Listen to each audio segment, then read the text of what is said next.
The Signature Bank Studios. This is Chicago's Morning Answer with Dan Proft and Amy Jacobson on AM 560. The Answer.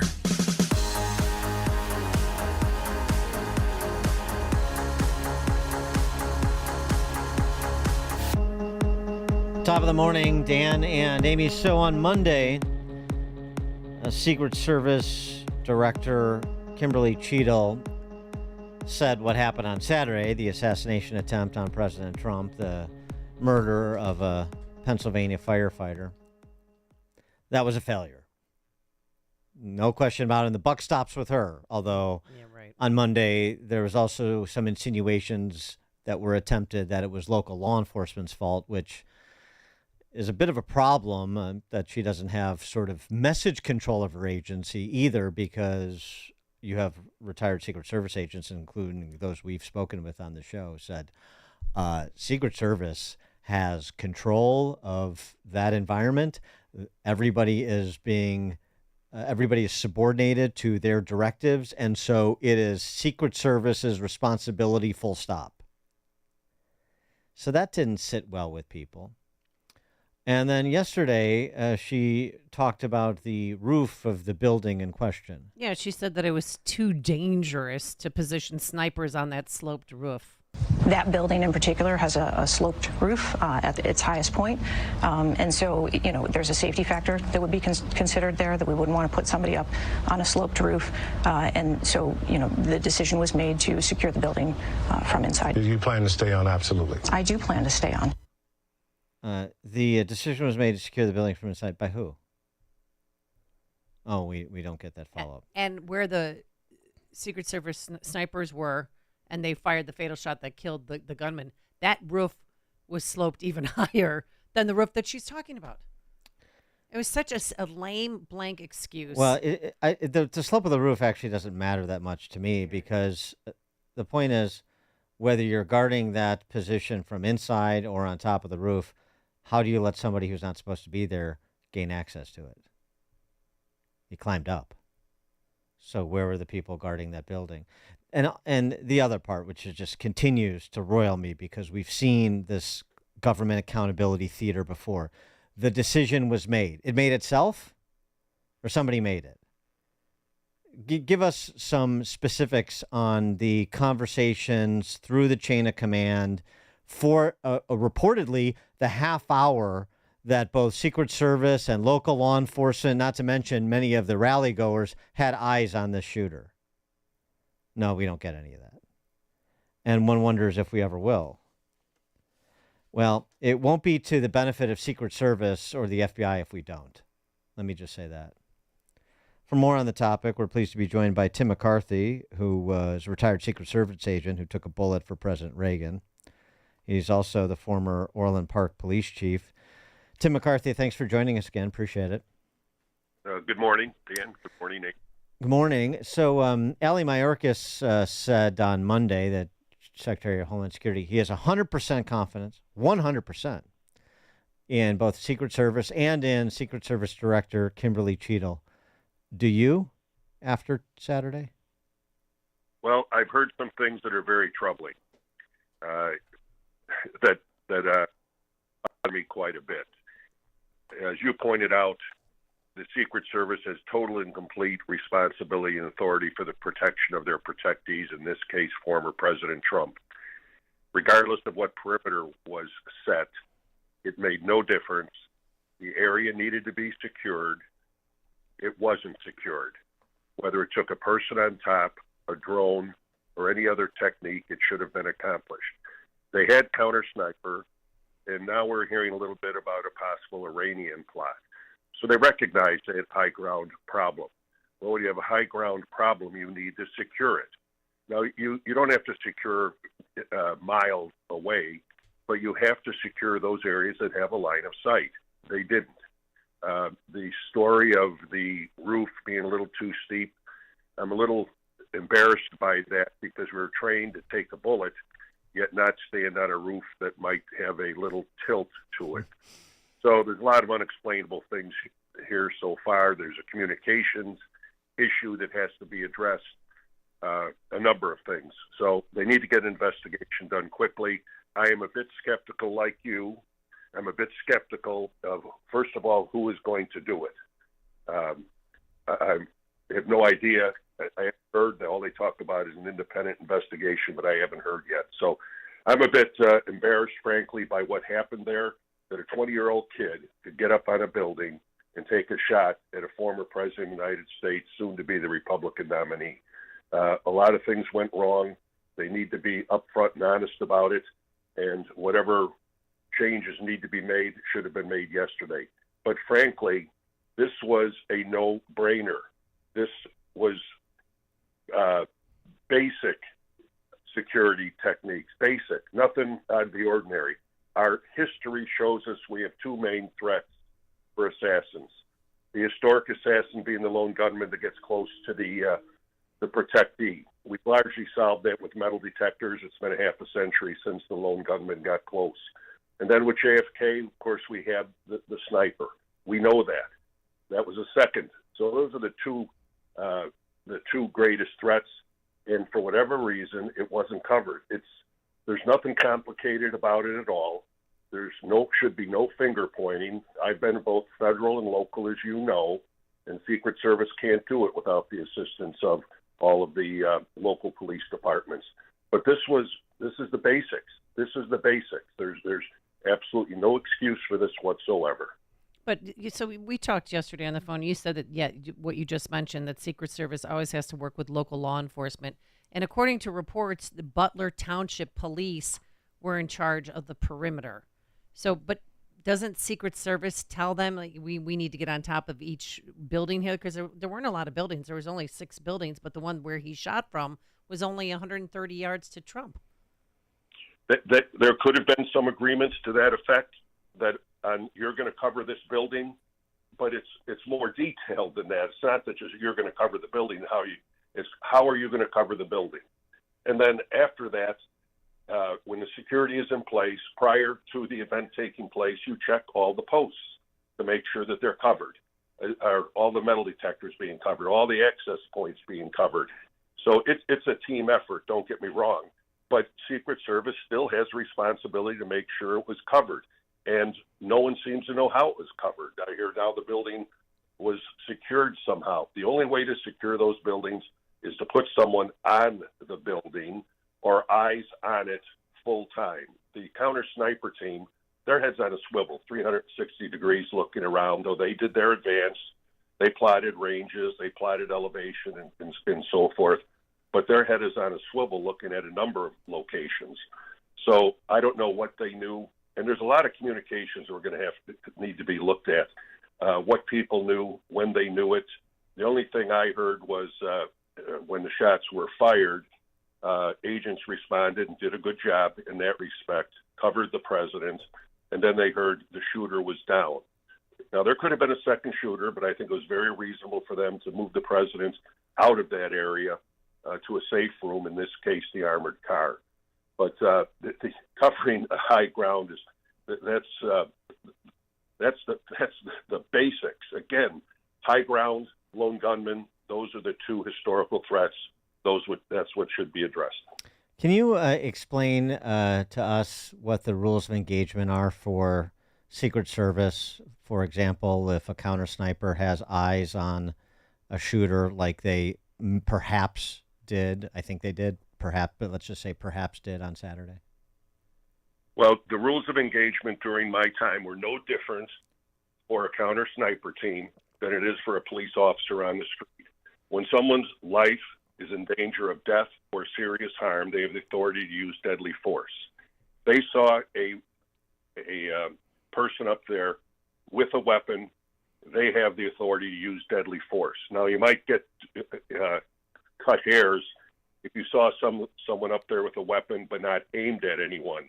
I had the unfortunate experience way back when doing an advance in New York, long before the president was coming down Fifth Avenue, that a gun was seen out of a window of a high-rise. Turned out to be a young man with his pellet gun with a scope. So a counter sniper response team got there, broke into the apartment, and found out it was just a young kid. But the threat wasn't there quite yet. But once that rifle is exposed, aimed in any single direction, the rules of engagement are just as clear for a patrolman in a police department as they are for a counter sniper team. So then, I mean, the reporting by CBS News the other day, you probably saw, was, and there's a lot of video to substantiate this, that different people, including law enforcement, were chatting about this guy, had eyes on this guy for upwards of a half an hour before he was on the roof opening fire. So much so that at some point, perhaps right before he opened fire, and this maybe expedited it, a law enforcement officer climbed up, got up on the roof and confronted him, and then either retreated or fell back. Conflicting reports on that. But so how can you have eyes on him for a half an hour and be talking about him and not monitoring him, his every movement, to the point where you prevent accessing the roof, or if somehow he does get to the roof, then you're ready to go before he shoots? Well, I understood that this individual was spotted early on by the metal detectors. Now, I don't know a whole lot more about it than you do. And they put it out to everyone to a bolo, basically, be on the lookout for this person. They didn't find him. The police officers that climbed up on the building, the way I understand it, somehow pulled themselves up. Mm-hmm. The one officer in particular, a gun was largely shoved in his face, and not surprisingly, he fell to the ground. Mm-hmm. There's no way to get onto a building, you're going to pull a gun out. Now, then it comes down to communications and what was communicated and when it was communicated. I've heard a lot of the tapes, like you, of pointing out people on the roof. So what did the police know? When did they know it? If it had been related to the Secret Service, if there was time, the former president should have been pulled off the stage immediately until the issue was resolved. So they're going to have to track these communications to see what the police knew, when they knew it, and what did they do. If you were doing this investigation, or even just in the interest of being a former Secret Service officer and wanting to protect the reputation of the agency, those communications, those radio transmissions during that period of time, or the time leading up to the shooter opening fire, would you make responsibly redacted versions of those public to bring the public along in terms of an understanding of what exactly happened as best we know it, while you're still trying to ascertain other aspects of the investigation, like the shooter's motive? I don't know if I'd redact it, only because once you do that, people are going to question what you redacted. Okay. I'm not sure exactly when I would release them. When it wouldn't be before, however, I understood what happened, mm-hmm. so that I have that timeline in place, so I don't got to go back and correct it. So yes, I would not redact them, because people would question what was redacted, but I wouldn't do it until it would take that long, until I had them in order and understood the entire timeline, so it makes sense. So I don't have to go back and re-explain it. But you would make you would make that information public at some point in time when you were confident about your understanding of what happened. Without a doubt. I've spent 27 years as a chief of police and ran the homicide task force and everything, and we're constantly releasing information, but only when we understood it. Mm-hmm. Sometimes there's these things happen so quickly, there's so much to it, but release it when you have it right. Now, recently you had lunch with the Secret Service Director, Kim Cheadle. What is she like? Does she seem competent and up for the job? Yes, she did. But remember, I had lunch with her for about 2 hours, discussed a little bit about the RNC and DNC, what a challenge it was going to be, both of them being supervised out of the Chicago field office. She was doing a tour with her staff of the DNC first, and then up to the RNC, meeting Chicago police and all the other agencies that they're going to be working with. So it appeared she was asking all the right questions and had a good grasp of what the plan was going to be. But again, it was just a 2-hour lunch. I don't think she should judge me or I judge her simply over a 2-hour lunch. Well, when you were a Secret Service agent, it was under Treasury. Now it's under Homeland Security. God help us. But back then, were there female Secret Service agents? Oh, yes. When I went back in '72 when I went through the academy and training. There were female agents at that time, and I was on the presidential detail for over 8 years. We had female agents. In fact, agent driving the follow-up car in the day of the Reagan assassination was a female. So they've been part parcel of it for a long time. The issue isn't female agents. The issue is back in your day, were the standards the same for all agents? As far as I knew, there was no deviation in the standard for anyone, nor should there be. And I mean, I don't know how close you are to Secret Service today, but did at some point, did that change? Do you know? I'm not aware of it changing. I've been reading a little bit about DEI initiatives, but I don't have any evidence whatsoever that the standards were lowered. And if they were lowered, that's absolutely wrong. We all believe in equal opportunity, but we don't believe in unfair advantage either. And to lower the standards, it's not in your interest to lower the standards, especially in this area of protection, to put people out that you're not putting the best and brightest out there. Are you crazy to do that? I would say so. Crazy seems to be the new normal. But when this shooting happened on Saturday, did it bring back memories of what happened 43 years ago? Amy, not so much. It's been a long time. But, when you go through a critical incident like that, and I bet both of you have gone through something like that, there's a theory that like a third of the people have no reaction in the end, another third moderate, and another third no reaction. I was raised in a police family. My father was a sergeant in the Chicago Police Department. All of our relatives are in law enforcement. Not to say that you expect to be the victim of any violence, but it was a surprise to me.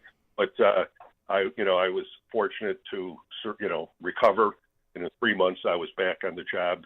And President Reagan was a great example. I know have told the story many times when I was leaving the hospital with my wife and kids, and we went up to visit with him for a few minutes, and he was commenting about now how we got armored glass on his windows at the hospital. He's not going to see the cherry blossoms. So we're about ready to leave and going out the door, and the president turned to me and said, "Tim, wait a minute. Listen, it was McCarthy, Brady, Delahanty, Reagan. What the hell did this guy have against the Irish?" Against the Irish. Yeah. That's great. Yeah, you're being a little modest too. Neither Amy or I have taken a bullet for the president of the United States, so I don't know that we've all been through the same things you've been through, but I appreciate that. Yes, and just one other thing about the agency, because we have to talk about this with some perspective, because we've seen, frankly, a loss of credibility among federal law enforcement and intel agencies over the last 8 years in particular. And that's a problem. I mean, it's a huge problem if half the country doesn't believe that you're in the business of law enforcement, the business you say you're in, and that you're going to administer the law, enforce the law fairly. And you see these institutions become, from many perspectives, myself included, politicized. And, when politics takes over, then the mission focus gets a bit blurry. And I wonder if you think that is in part what's happened to Secret Service. As that agency, as an institution, is it diminished in terms of its laser focus on its mission? Well, it's certainly diminished when you see an event like this take place. But, I have many friends in the FBI, the rank and file, and the Secret Service that are as dedicated or more dedicated than I was. And they all recognize, something at the top is going on. But we are diminished when a 20-year-old kid can climb up on a building and get a shot off. It doesn't look very good. It doesn't look like you even know what you're doing when it's something so simple as that. So I don't know what it's going to take. We've been, a lot of people, including myself, have been kind of upset with the leadership in many of our federal agencies, how they're applying the laws, how they're doing their job. And I think we all believe that there needs to be some changes. But the rank and file, believe me, there's dedicated a group of people as there is out there. So they're embarrassed by some of these things too. So things need to change. There's no doubt about that. I don't know exactly what those changes are going to be or when they're going to happen. But for those of us that have spent careers, I've been in law enforcement for 50 years, and I certainly don't like seeing this happen to my former agency. But on the same token, we have to recognize that this was a failure. I said that from the moment it took place, because in the Reagan attempt, there was a failure too. When a protectee is injured, it's a failure. Now, does it mean there's a lapse in security? Maybe, maybe not. But nonetheless, you have to take a very critical look at it.